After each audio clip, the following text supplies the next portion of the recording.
When desperate times call for desperate measures, sometimes fate delivers more than you bargained for. Marcus Thompson had given up on love, hope, and pretty much everything else when his ranch began crumbling around him.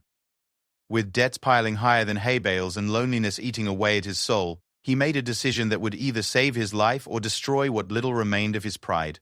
He ordered a mail-order bride from a catalog, expecting nothing more than a practical arrangement to help him survive another harsh winter. But when that wooden crate arrived on his doorstep 3 months later, what he found inside wasn't just a woman looking for a new start.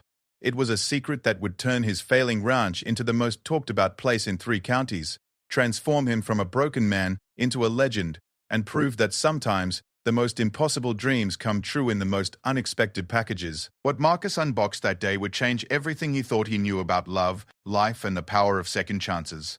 This is the true story of how one desperate decision led to the most extraordinary transformation anyone had ever witnessed in the dusty town of Cedar Ridge. Marcus Thompson wiped the sweat from his forehead with a dirty sleeve, staring at the stack of overdue bills scattered across his kitchen table like autumn leaves. The morning sun streamed through the cracked window of his farmhouse, highlighting every flaw in the peeling wallpaper and water-stained ceiling. At 34, he looked like a man who had wrestled with life and lost every round. The Thompson Ranch had been in his family for 4 generations. His great-grandfather had built the original cabin with his bare hands, clearing the land tree by tree. His grandfather had expanded it during the good years, adding the barn and the fencing that still stood today. His father had modernized it with proper plumbing and electricity. Now Marcus was watching it all crumble away like sand through his fingers. The drought had lasted 3 years. 3 years of watching his cattle grow thin, his pastures turn brown, and his hopes shrivel up like the crops he could no longer afford to plant. The bank had already come calling twice this month, and Sheriff Williams had delivered the final notice with apologetic eyes and a heavy heart. Marcus had 60 days to come up with $23,000, or the ranch would be sold at auction. He pushed back from the table and walked to the kitchen window, looking out at the land that had shaped his entire life. The oak tree his grandmother had planted still stood strong near the front gate, its branches reaching toward the sky like prayers. The old windmill creaked in the morning breeze, still pumping water from the well his great-grandfather had dug. Everything had a story, a memory, a piece of his family's soul embedded in it. Marcus had tried everything. He had sold half his cattle at prices that barely covered feed costs. He had taken a job at the lumber mill in town, working 16-hour days until his hands bled and his back screamed. He had swallowed his pride and asked his cousin Eddie for a loan, only to be turned away with empty promises and false sympathy. He had even considered selling his father's prize bull, Thunder, but couldn't bring himself to part with the last living connection to better times. The loneliness was almost worse than the financial pressure. Marcus had been alone on the ranch for 3 years now, ever since Sarah had left. She had tried to stick it out through the first year of drought, but watching their dreams turn to dust had broken something inside her. One morning he had woken up to find a note on the kitchen counter and her wedding ring beside it. She had gone back to her family in Dallas, taking their unborn plans and shared hopes with her. Since then, the silence had become his constant companion. He talked to the animals, sang old songs while he worked, and sometimes found himself having entire conversations with his reflection in the bathroom mirror. The isolation was eating away at him like rust on metal, slow and steady and impossible to stop.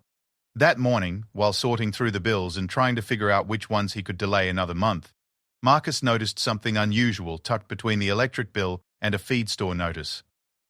It was a colorful catalog, thin and cheaply printed, with bold letters across the front that read, "Frontier Hearts, Connecting Lonely Souls Across America." He almost threw it away with the rest of the junk mail. But something made him pause. Maybe it was the desperate expression he had seen in his own eyes that morning, or maybe it was the way the silence seemed to press against his eardrums until he thought he might scream. Whatever it was, he found himself opening the catalog and flipping through its pages. The catalog was filled with photographs of women from all walks of life.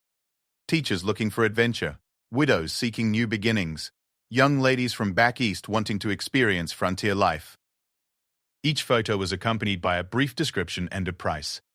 It seemed impossible, almost like something from the old days when the West was still wild, and men really did send away for brides like they were ordering supplies from a general store. Marcus studied the faces looking back at him from the glossy pages. Some were beautiful in a painted, artificial way that made him suspicious. Others looked tired and desperate, which made him sad. But a few had something in their eyes that spoke to him. A spark of genuine hope maybe, or the kind of quiet strength that came from surviving hard times. One photograph in particular caught his attention. It showed a woman with dark hair pulled back in a simple bun and eyes that seemed to hold secrets. Her name was listed as Elena Rodriguez, 26 years old, from a small town in New Mexico. The description said she was a teacher who had lost her position when the local school closed, and she was looking for a fresh start with a good man who valued hard work and simple pleasures. The price listed next to a photograph was $800 plus shipping and handling. $800 that Marcus didn't have for a woman he had never met, who might be completely different from her photograph and description. It was insane. It was desperate. It was exactly the kind of foolish decision that his practical father would have called him crazy for, even considering. But Marcus kept staring at Elena's photograph, and the more he looked, the more he felt something stirring inside him that he hadn't felt in years. It wasn't love, exactly, because you couldn't love someone you had never met. It was more like hope wearing a different disguise. Hope that maybe he didn't have to face the collapse of his family's legacy alone. Hope that maybe there was still a chance to build something new from the ashes of everything that had fallen apart. He set the catalogue aside and tried to focus on more practical matters. He spent the morning fixing a broken section of fence, the afternoon cleaning out the barn, and the evening going over his accounts one more time. But no matter what he did, his mind kept drifting back to that photograph and the crazy idea that was taking root in his brain like a weed in fertile soil. That night, Marcus sat on his front porch with a bottle of beer and stared at the stars scattered across the black sky like diamonds on velvet. The night was so quiet he could hear his own heartbeat and the distant cry of a coyote somewhere in the hills. He thought about his father, who had died 5 years ago, and wondered what advice the old man would have given him. His father had been a practical man who believed in hard work, honest dealing, and facing problems head-on. But he had also been a romantic who had courted Marcus's mother for 2 years before working up the courage to propose. He had loved her with the kind of fierce devotion that made other people believe in fairy tales. And when she had died giving birth to Marcus's stillborn sister, something vital had gone out of him forever. Maybe that was why Marcus had never really learned how to love properly. He had cared for Sarah, certainly, and had wanted to build a life with her, but he had never felt the kind of bone-deep certainty that his father had described when talking about meeting his mother for the first time. He had never experienced that moment when the world suddenly made perfect sense because the right person had walked into it. Sitting there under the stars, Marcus made a decision that surprised him with its clarity. He was going to order Elena Rodriguez from that catalogue. He was going to use the money he had been saving for next month's mortgage payment, and he was going to take the biggest gamble of his life. If it didn't work out, he would be in an even deeper hole than he already was. But if it did work out, maybe he would finally understand what his father had been talking about all those years. The next morning, Marcus drove into town to the post office with a cashier's check for $850 and a carefully written letter explaining his situation. He told Elena about the ranch, about the drought, about his financial troubles, and about the loneliness that had become his shadow. He was honest about everything, because he figured if she was going to share his life, she deserved to know what she was getting into. He mailed the letter along with the payment and drove home with his hands shaking on the steering wheel. He had just committed the most impulsive act of his entire life, and he wasn't sure if he felt terrified or exhilarated.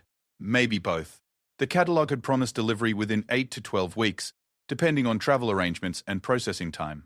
Marcus marked the date on his calendar and tried to go about his daily routine as if nothing had changed, but everything felt different now. The silence seemed less oppressive because it was temporary. The financial pressure felt more manageable because he might not be facing it alone much longer. Even the drought-damaged land looked more hopeful, as if it was just waiting for the right moment to bloom again. He found himself cleaning the house more thoroughly than he had in months, fixing small problems he had been ignoring, and even buying a new set of sheets for the spare bedroom. He didn't want Elena to think he was a complete slob, even though she would probably figure that out eventually anyway. The weeks passed with agonizing slowness. Marcus checked the mailbox every day, looking for some kind of confirmation or update about his order. He practiced conversations in his head, trying to think of things he could say to a woman he had never met, who would be sharing his life in the most intimate way possible. He worried that she would take one look at him and demand to be sent back like a defective piece of merchandise. But mostly he tried not to think about it too much, because thinking about it made him realize just how crazy the whole thing really was. He was a grown man who had ordered a wife from a catalogue like she was a new plow or a set of tools. It sounded like something from a bad joke, or a cautionary tale about the dangers of desperation. Still, when Marcus looked at Elena's photograph each night before going to bed, He felt that strange stirring of hope again. Maybe it was crazy. Maybe it was desperate. But maybe, just maybe, it was exactly what both of them needed to start their lives over again. 3 months later, Marcus was beginning to think he had been scammed. The catalog company hadn't responded to his letters asking for updates, and there had been no word about Elena or when she might arrive. He had started to convince himself that the whole thing had been an elaborate con game designed to separate lonely men from their money. The $850 was gone, along with his pride and what little hope he had managed to scrape together. The financial situation had gotten even worse during the waiting period. The bank had agreed to a 30-day extension, but only after Marcus signed additional papers that basically gave them permission to take his firstborn child if he defaulted again. He had sold Thunder, his father's prize bull, to a rancher in the next county for half of what the animal was worth.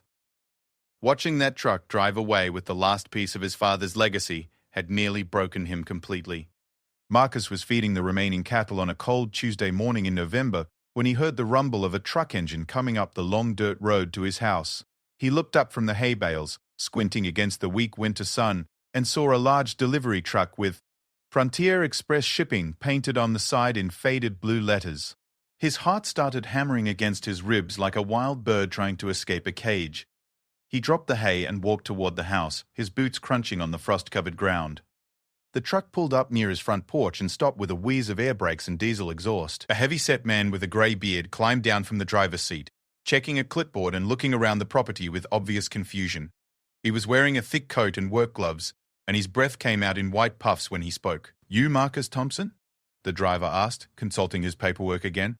"Yes, sir, that's me," Marcus replied, his voice sounding strange and tight in his own ears. "Got a delivery for you. Special handling, fragile contents, signature required." The driver walked around to the back of the truck and began working on the heavy latches that held the cargo doors closed. "Never seen anything quite like this before, I'll tell you that much. Company paid extra for climate control and cushion transport. Must be something pretty valuable." Marcus followed him to the back of the truck, his mind racing. Climate control? Cushion transport? That didn't sound like the kind of shipping you would use for a person. Maybe it was some kind of trousseau or personal belongings. Maybe Elena had sent her things ahead of her and would be arriving separately. The driver opened the cargo doors with a metallic clang that echoed across the empty pastures. Inside the truck, secured with heavy straps and surrounded by padded blankets, was a large wooden crate about the size of a coffin. It had "Fragile this side up" stamped all over it in red letters, along with shipping labels and customs forms that Marcus couldn't read from where he stood. "That's a mighty big crate," Marcus said, feeling a cold knot of worry forming in his stomach. "You sure it's for me?" The driver checked his clipboard one more time. "Marcus Thompson, Thompson Ranch, Route 7, Cedar Ridge." That's what it says here. Says it's from Frontier Hearts International, special delivery from... Let me see here. Looks like it came from somewhere overseas. Romania, maybe? The handwriting's pretty bad. Romania? That didn't make any sense. The catalog had said Elena was from New Mexico. Marcus helped the driver unload the crate using a hand truck and some careful maneuvering. It was surprisingly heavy, and something inside shifted around when they tilted it, making soft thumping sounds that sent chills down Marcus's spine. They set the crate down on his front porch, and the driver had him sign a thick stack of papers. There were forms for international shipping, customs declarations, and something called a Special Biological Transport Certificate that made Marcus's blood run cold. What the hell was in that crate? After the truck drove away, leaving him alone with the mysterious delivery, Marcus stood staring at the wooden box for a long time. He could hear something moving around inside it, making soft scratching sounds that definitely weren't coming from clothing or personal belongings. Whatever was in there, it was alive. Marcus found a crowbar in his tool shed and approached the crate like it might explode. The wood was good quality, held together with heavy-duty screws and metal reinforcing strips. There were air holes drilled along the sides, confirming his suspicion that something living was inside. The customs forms were written in several languages he couldn't read, but he could make out a few English words here and there. Rare specimen, handle with extreme care, feeding instructions enclosed. With hands that shook more than he cared to admit, Marcus began working the crowbar under the lid of the crate. The wood protested with loud squeaks and groans, but eventually the lid came loose. He lifted it carefully, not sure what he was about to find, and peered inside. What he saw made him stagger backward so fast he nearly fell off the porch. There was a woman inside the crate, But she wasn't exactly human. She was curled up on a bed of soft straw, wearing a simple white dress that looked like it had been sewn by hand. Her skin was pale as moonlight, with an otherworldly glow that seemed to come from within.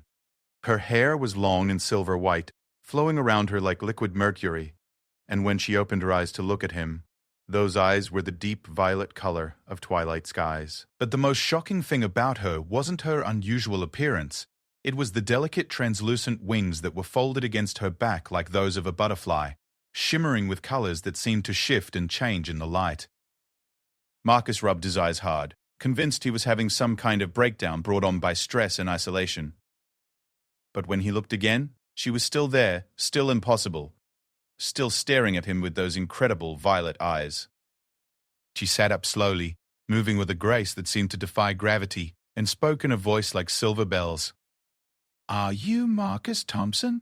she asked, her accent carrying hints of places he had never been and languages he had never heard. Marcus opened his mouth to answer, but no sound came out. He tried again, managing to croak out, Yes, I mean, who are you? What are you?" She smiled, and when she did, the whole world seemed to get a little brighter.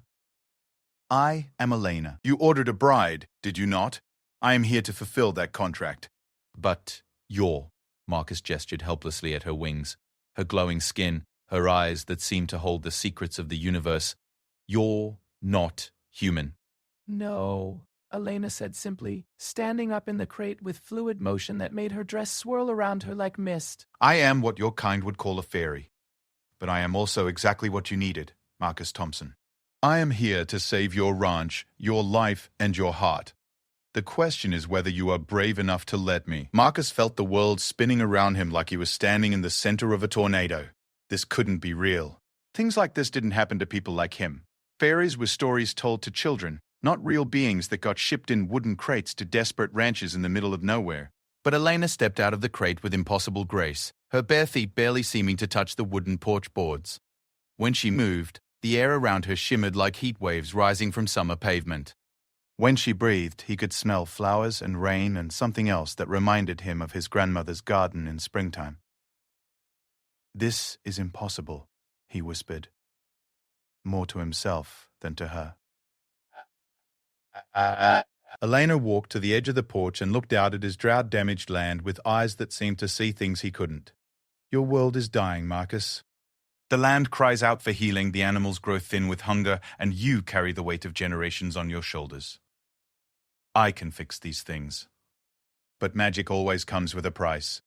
She turned back to face him, and Marcus saw something in her expression that was both ancient and vulnerable. The catalogue was not entirely truthful about my nature, but the contract you signed was real. I am bound to you now, as you are bound to me. We can choose to honor that bond, or we can both suffer the consequences of breaking it. Marcus sank down on the porch steps, his legs suddenly too weak to hold him up. "This is crazy. I'm losing my mind. The stress finally got to me and I'm having a complete breakdown."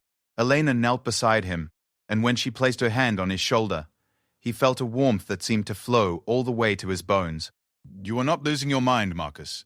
You are finding something you never knew existed. Look around you. Really look." Marcus raised his head and gasped. Where Elena's feet had touched the ground, small green shoots were already pushing up through the frost-covered earth. The dead branches of his grandmother's oak tree were sprouting tiny buds. The air itself seemed cleaner, fresher, filled with the promise of rain and renewal. "How is this possible?" he asked, his voice barely above a whisper. Elena smiled that radiant smile again. "Magic has always existed in your world, Marcus. It just learned to hide when people stopped believing in it. I am one of the few of my kind who still remembers the old contracts, the ancient agreements between our peoples. When you made your wish for a bride, for someone to save you from loneliness and despair, your call reached across the barriers between worlds. I chose to answer." Marcus looked at this impossible woman with her silver hair and butterfly wings and felt something shifting inside his chest. It was bigger than hope, stronger than desperation. It was the feeling of standing at the edge of a cliff and realizing you could either fall or learn to fly. "What happens now?" he asked. Elena stood up and extended her hand to him. "Now, Marcus Thompson, we begin the real adventure. But first, you should probably close your mouth. You'll catch flies that way."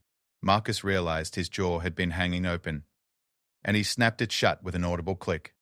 Then, despite everything that had just turned his world upside down, he started to laugh. It began as a small chuckle but grew into deep, rolling laughter that seemed to come from somewhere he had forgotten existed. Elena laughed too, a sound like water over stones, and suddenly, the impossible didn't seem quite so frightening anymore. As the sun set behind the mountains, painting the sky in shades of orange and pink, Marcus took Elena's outstretched hand and felt his new life begin. The first week with Elena was like living inside a dream that Marcus was afraid to wake up from. She moved through his house like sunlight through windows, touching things and making them better without seeming to try. The broken faucet in the kitchen stopped dripping. The crack in the bathroom mirror disappeared. Even his old coffee pot, which had been brewing weak, bitter coffee for months, suddenly started producing the rich, dark brew he remembered from his childhood. Elena slept in the guest bedroom, though Marcus suspected she didn't actually sleep much. Sometimes he would wake up in the middle of the night and see soft, silvery light coming from under her door, and hear her humming melodies that seemed to carry on the wind long after the sound should have faded. When he asked her about it, she just smiled and said she was singing to the land, helping it remember what it felt like to be alive. The changes outside the house were even more dramatic. Everywhere Elena walked, life followed in her footsteps. The brown, drought-damaged grass began showing hints of green. The bare branches of trees started budding weeks ahead of schedule. His vegetable garden, which had been nothing but dead soil and withered stalks, suddenly erupted with new growth that grew at an impossible rate. Most amazing of all was what happened to his cattle. The animals had been listless and thin, struggling to find enough nutrition in the sparse, dry grass. But after Elena spent an afternoon walking through the pastures, singing in a language Marcus didn't recognize, the cattle began to fill out and regain their strength. Their coats became glossy and healthy, their eyes bright and alert. It was as if someone had turned back the clock to before the drought began. Marcus found himself watching Elena constantly, trying to understand how she did the things she did. He never actually saw her using magic in the way he had imagined it might work. There were no wands or spells or dramatic gestures. Instead, she would simply touch something with her fingertips, or breathe on it gently, or hum under her breath, and whatever was broken would heal itself. It was so subtle and natural that sometimes he wondered if he was imagining the whole thing. But the evidence was everywhere he looked. His land was coming back to life in ways that defied every natural law he understood. Plants were growing in soil that should have been too depleted to support a weed. Water was flowing in streams that had been dry for 3 years. The very air seemed cleaner and more vibrant, as if Elena's presence had somehow purified it. The transformation wasn't limited to the physical world either. Marcus found himself changing too, in ways that were harder to define but impossible to ignore.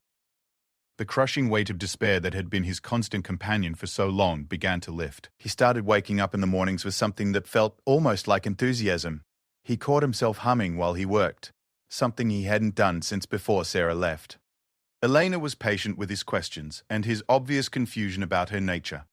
She explained that her people, whom she called the Aetheri, had once lived openly alongside humans. They had been the guardians of growing things, the healers of sick land, the bridge between the human world and the wild magic that flowed through all living things.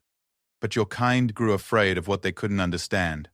She told him one evening as they sat on the porch watching the sunset. They began to see magic as something dangerous, something that threatened their desire to control and dominate the natural world.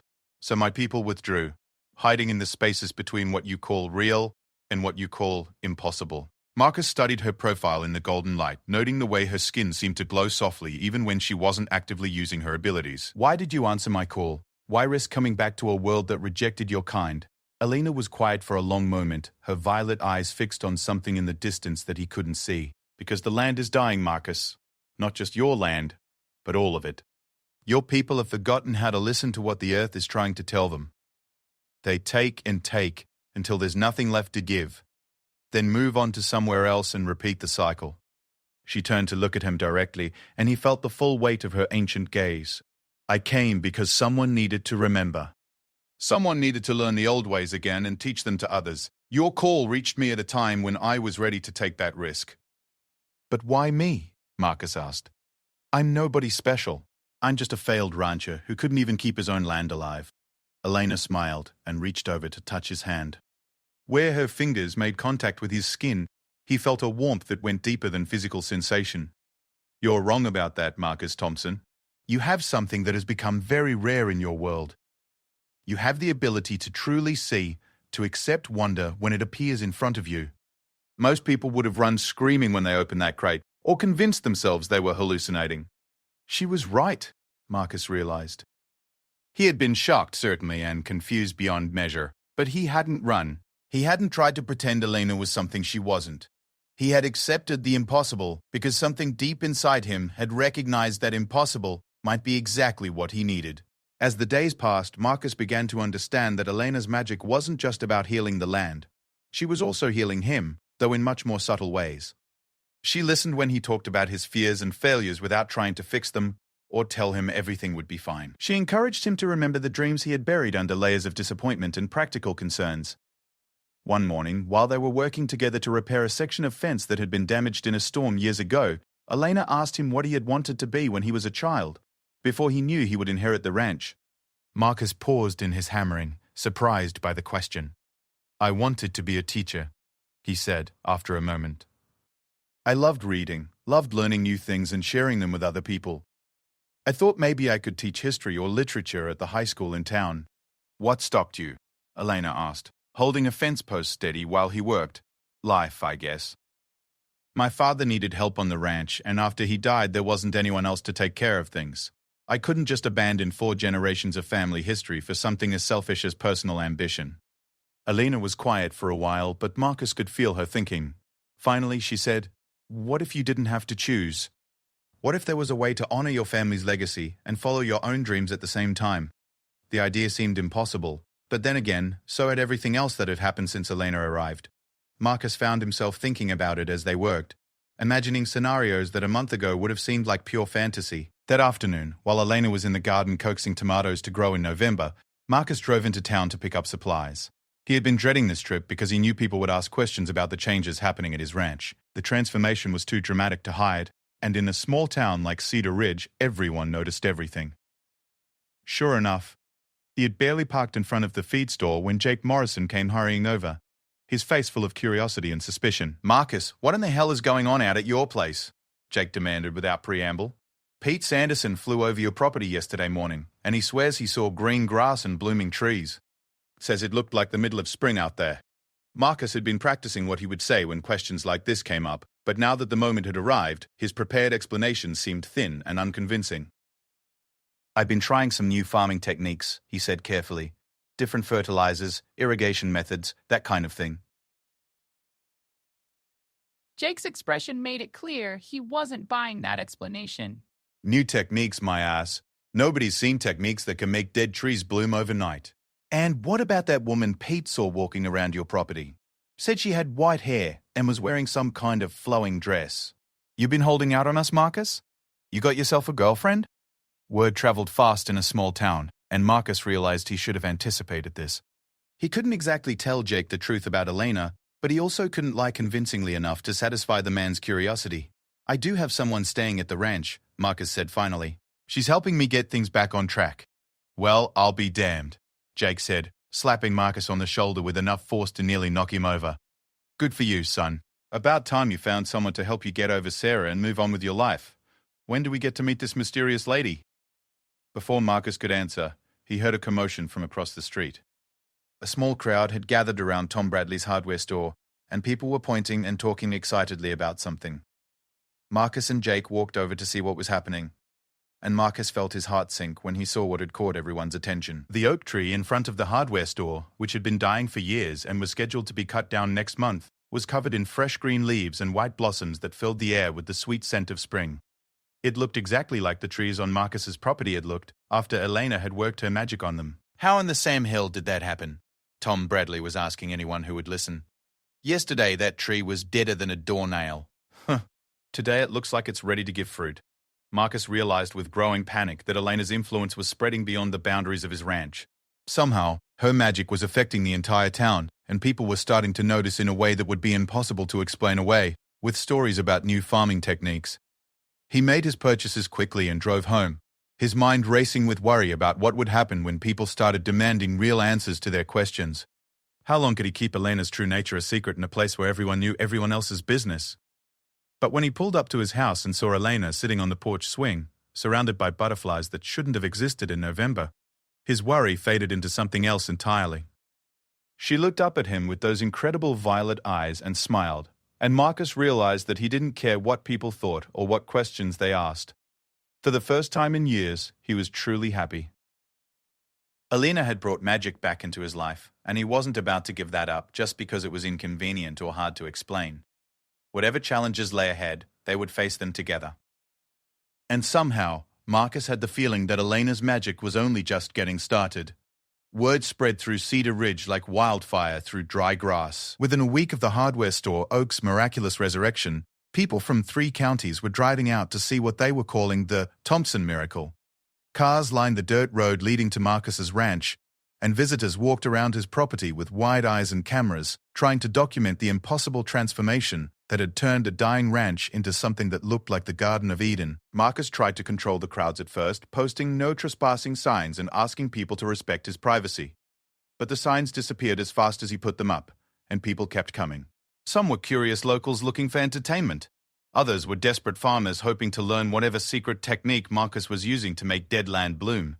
A few were reporters from newspapers in Albuquerque and Denver, asking probing questions about fertilizers and irrigation systems that Marcus couldn't answer convincingly. The most troubling visitors were the ones who came with religious fervor in their eyes, convinced they were witnessing a divine miracle. They left flowers and notes at his front gate, held prayer circles in his front yard, and asked if they could drink from his well or touch his soil for healing. Marcus found the whole thing deeply uncomfortable, but Elena seemed oddly delighted by the attention. They remember, she told him one evening as they watched a group of visitors from the kitchen window. Deep in their hearts, they remember what it feels like when the world is truly alive. That's why they're drawn here. Their souls recognize what they're seeing, even if their minds can't explain it. Marcus wasn't so sure about that. Most of the visitors seemed more interested in taking selfies with his blooming fruit trees than in experiencing any kind of spiritual awakening, but he had to admit that some of them did seem genuinely moved by what they saw. He watched children run laughing through his pastures, watched elderly people sit quietly under his grandmother's oak tree with tears in their eyes, watched young couples hold hands and talk in whispers about hope and new beginnings. The attention brought unexpected benefits along with the complications. Food vendors set up stands along the main road, selling hamburgers and cold drinks to the steady stream of visitors. Local motels reported their first full bookings in years. The town council held an emergency meeting to discuss how to manage what they were calling miracle tourism, and several members suggested building a proper visitor center and charging admission fees. But the attention also brought scrutiny that made Marcus increasingly nervous. A team of scientists from the State Agricultural Extension Office arrived to take soil samples and study his irrigation system. Government officials from the Department of Agriculture showed up, asking questions about experimental fertilizers and genetic modification. Even the FBI sent a couple of agents who wanted to know if Marcus had any connections to foreign agricultural programs or suspicious chemical suppliers. Marcus tried to deflect their questions with vague talk about organic farming methods and natural soil enhancement, but he could see the suspicion growing in their eyes. Alina's magic was too dramatic, too obviously impossible, to hide behind conventional explanations much longer. The crisis came on a Thursday morning, 3 weeks after the first visitors had arrived. Marcus was in the barn checking on his cattle when he heard cars approaching much faster than the usual tourist traffic. He looked out to see 3 black SUVs pulling up to his house, followed by a white van with satellite equipment on top. Men in dark suits climbed out of the SUVs and began setting up some kind of electronic equipment on his front lawn. The van disgorged a crew of technicians who started unloading cameras and scientific instruments. Marcus recognized the look of a federal investigation team, and his blood went cold. Elena appeared beside him so quietly that he jumped. She had been spending more time in her natural form lately, her wings visible and her skin glowing softly even in daylight. The constant use of magic to maintain the ranch's transformation was taking its toll on her ability to appear fully human. "They're here to expose us," she said calmly, watching the activity around the house through the barn door. "I can feel their intentions. They want to prove that what's happening here is artificial, but you're using some kind of chemical or technological enhancement to create these effects." Marcus felt panic rising in his throat. Can they do that? Can they prove you're not human? Elena tilted her head thoughtfully. They can try. Their instruments will detect unusual energy patterns around the property. Their tests will show that the soil composition doesn't match what should be possible given the climate and previous conditions. They'll find evidence that something extraordinary is happening here. Then we need to run, Marcus said, already thinking about how they could slip out the back way and disappear into the mountains. We can take my truck and get out of here before they set up whatever they're planning. But Elena shook her head. Running will only confirm their suspicions and make things worse. Besides, I'm bound to this land now, Marcus. My magic is woven into every plant and animal on the property. If I leave suddenly, everything will revert to the way it was before I came. Your ranch will die, and it will die faster than ever, because the magical enhancement will leave a void that nature can't fill quickly enough. Marcus stared at her in horror. You mean you're trapped here? Not trapped, Elena corrected gently. Committed. I chose to bind myself to this place and to you. That binding can't be broken without consequences for all of us. They watched the investigation team finish setting up their equipment and begin taking readings from various points around the property. The lead investigator, a stern-looking woman in a navy blue suit, was directing her team with military precision while talking rapidly into a cell phone. What do we do? Marcus asked, feeling helpless and angry and terrified all at once. Elena was quiet for a long moment, her violet eyes distant and thoughtful. When she spoke, her voice carried a note of decision that Marcus had never heard before. We tell them the truth, she said. Marcus gaped at her. The truth? Elena, they'll think we're both insane. They'll lock us up and turn this place into some kind of research facility. Maybe, Elena agreed. Or maybe it's time for the world to remember that magic never really went away. It just learned to hide because people stopped believing in it. But look what's happened here, Marcus. Look at the joy on the faces of the people who come to see what we've built together. Look at the hope in their eyes when they see that dead things can live again. She turned to face him fully, and when she did, her wings spread wide behind her, catching the morning light and throwing rainbow patterns across the barn walls. I didn't come here just to save your ranch, she continued. I came here to begin saving your world. The earth is dying, Marcus, not just from drought or poor farming practices, but from the loss of wonder. People have forgotten that they're part of something larger than themselves, something magical and interconnected and alive. Elena reached out and took his hands in hers. Where she touched him, Marcus felt strength flowing into him like warm honey. Your scientists and government officials came here expecting to find fraud or deception. Instead, they're going to find something that challenges everything they think they know about what's possible. That terrifies them, but it also opens a door that has been locked for generations. Marcus looked into her eyes and saw the ancient wisdom that he was only beginning to understand. Elena wasn't just a fairy who had answered his desperate call for help. She was something much more significant than that. She was a bridge between two worlds, a living proof that magic and science, wonder and practicality could coexist if people were brave enough to embrace the impossible. What do you need me to do? He asked. Elena smiled, and her whole being seemed to light up from within. Stand beside me and help me show them what the world could be like if people remembered how to believe in magic again.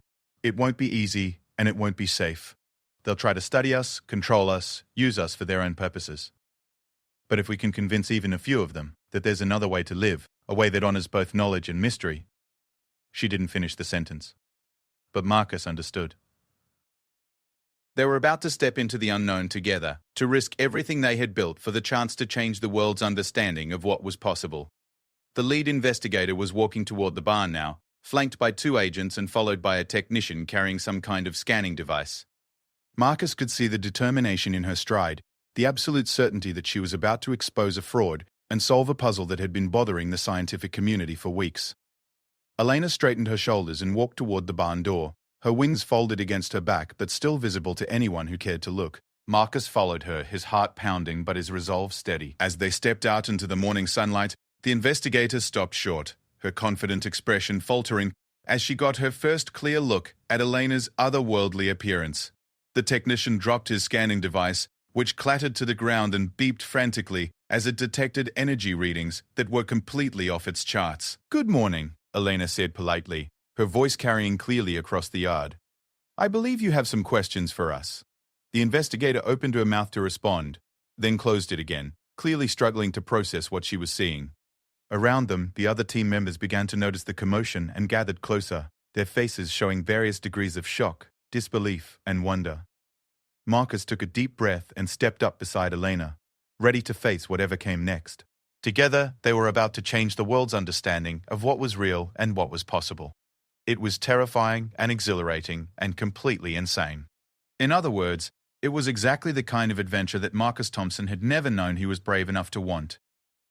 The revelation changed everything, but not in the way Marcus had expected.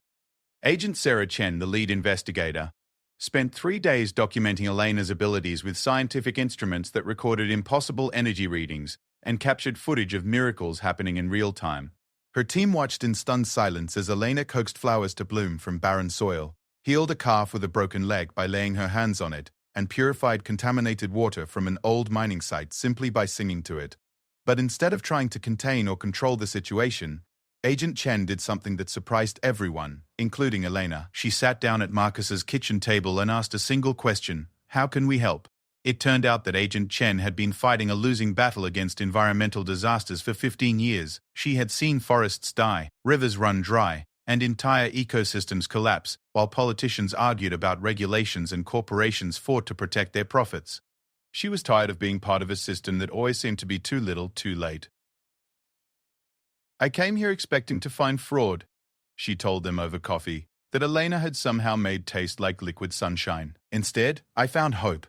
Real, tangible hope for healing damage that everyone said was permanent." Elena listened carefully to Agent Chen's stories about dead rivers and poisoned soil, about species going extinct and communities losing their livelihoods to environmental collapse. When the agent finished, Elena was quiet for a long moment before speaking. "Your people are not evil," she said finally. "They're just scared and disconnected from the living world around them. They've forgotten that they're part of the web of life, not separate from it. But the knowledge isn't lost forever. It just needs to be awakened." That conversation became the foundation for what would later be called the Thompson Initiative. Instead of hiding Elena's abilities or trying to exploit them, Agent Chen proposed something revolutionary: a public-private partnership to study and implement magical healing techniques for environmental restoration.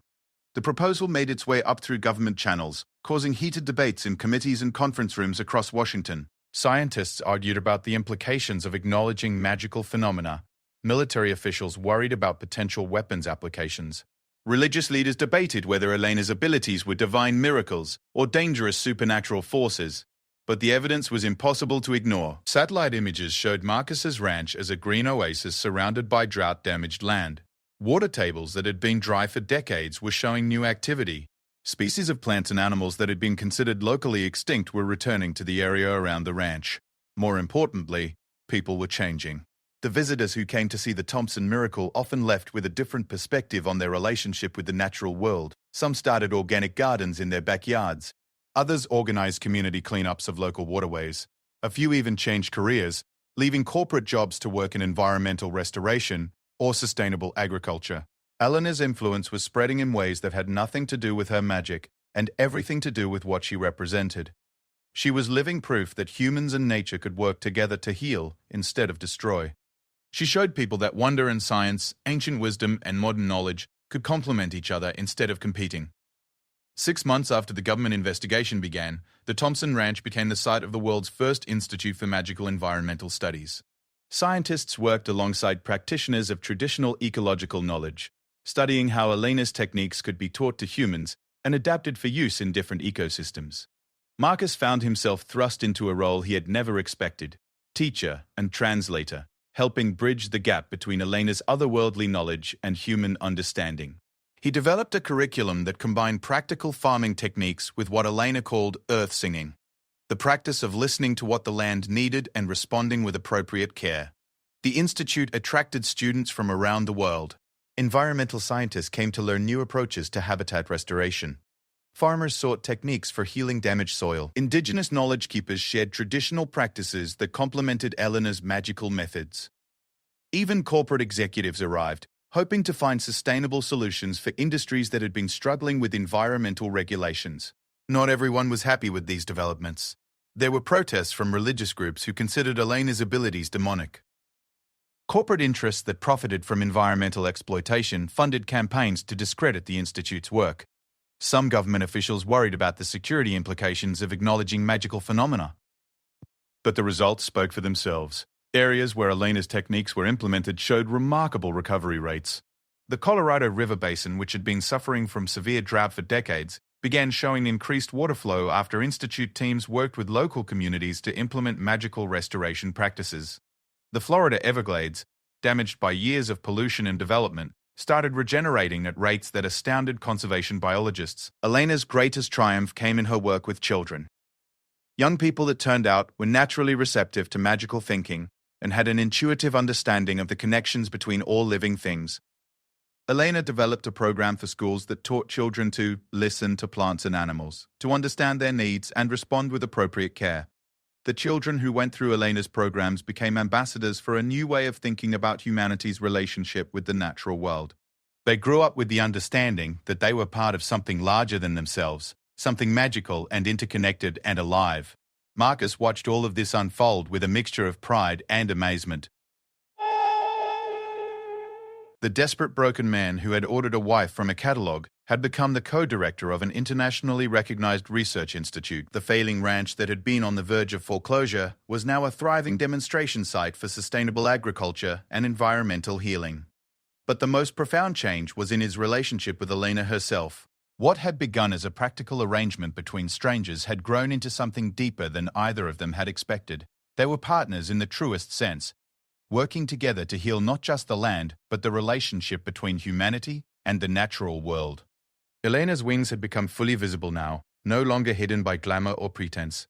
She moved through the world as her true self, and people accepted her not despite her magical nature, but because of it. She had become a symbol of hope for a world that desperately needed to believe in the possibility of healing and transformation.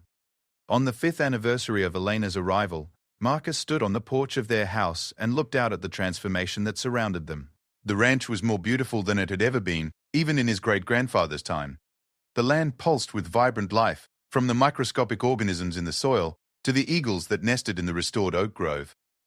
Beyond the ranch, the changes rippled outward like stones thrown into still water. Communities across the country were implementing techniques developed at the Institute. Environmental restoration projects that had been failing for years suddenly started showing success. Young people were choosing careers in what they called practical magic, the application of ancient wisdom to modern environmental challenges. Elena joined him on the porch, her wings shimmering in the golden light of sunset. She had aged in the years since her arrival, but in a way that made her more beautiful rather than less. Her face showed the wisdom that came from bridging two worlds and the satisfaction of work well done. "Do you ever regret answering my call?" Marcus asked her, taking her hand in his. "You could have stayed safely hidden in your own world instead of taking on the troubles of ours." Elena smiled and leaned against his shoulder. "I regret nothing," she said softly. "This is exactly where I belong, exactly what I was meant to do. We're healing the world one miracle at a time, Marcus.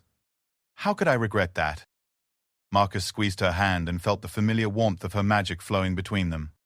But it wasn't just Elena's magic anymore. After years of working together, of learning to see the world through her eyes, he had developed his own sensitivity to the needs of the land. He couldn't perform the dramatic transformations that came so easily to Elena, but he could sense what growing things needed and respond with appropriate care. That sensitivity had spread to many of the people who worked at the Institute and studied Elena's techniques. They were learning to bridge the gap between magic and science, between ancient wisdom and modern knowledge. They were becoming a new kind of human, one that understood their place in the web of life and their responsibility to help it flourish. As the stars began to appear in the darkening sky, Marcus reflected on the journey that had brought them to this moment. He had started as a desperate man ordering what he thought would be a practical solution to his loneliness. Instead, he had received a miracle that transformed not just his life, but his understanding of what was possible in the world. The Thompson Ranch was no longer just a working farm or a research institute. It had become a symbol of hope, a place where people came to remember that magic was real and that humans could work with nature instead of against it. It was proof that the most impossible dreams sometimes came true in the most unexpected ways. Elena's wings caught the last rays of sunlight, throwing patterns of rainbow light across the porch where they sat. In the distance, Marcus could hear the laughter of children who had come with their families to learn about magical farming techniques. Tomorrow, a delegation from the United Nations would arrive to discuss implementing Elena's methods in areas affected by climate change. The desperate rancher who had ordered a mail-order bride to save his failing ranch had become a teacher, a leader, and a guardian of ancient wisdom. The fairy who had answered his call had become a bridge between worlds and a symbol of hope for a planet in need of healing. Together, they had proved that love could take many forms, that magic was real, and that even the most broken things could be made whole again if people were brave enough to believe in the impossible. As Marcus and Elena sat together in the gathering twilight, surrounded by the miracle they had created together, they knew that their real work was just beginning. The world was full of broken places that needed healing, lonely people who needed hope, and communities that had forgotten their connection to the living earth. But for the first time in generations, there were people who remembered how to sing to the soil, how to listen to what growing things needed, how to work with magic instead of against it. The knowledge was spreading, carried by teachers and students and children who understood that they were part of something larger than themselves. The Thompson Ranch had become the seed of a new way of being in the world, and that seed was sprouting in places neither Marcus nor Elena had ever imagined. The mail-order bride who had arrived in a wooden crate had brought more than just personal salvation. She had brought the possibility of healing for an entire world that had forgotten how to believe in miracles. And in the end, that turned out to be exactly what everyone had been desperately hoping for, even if they hadn't known how to ask for it.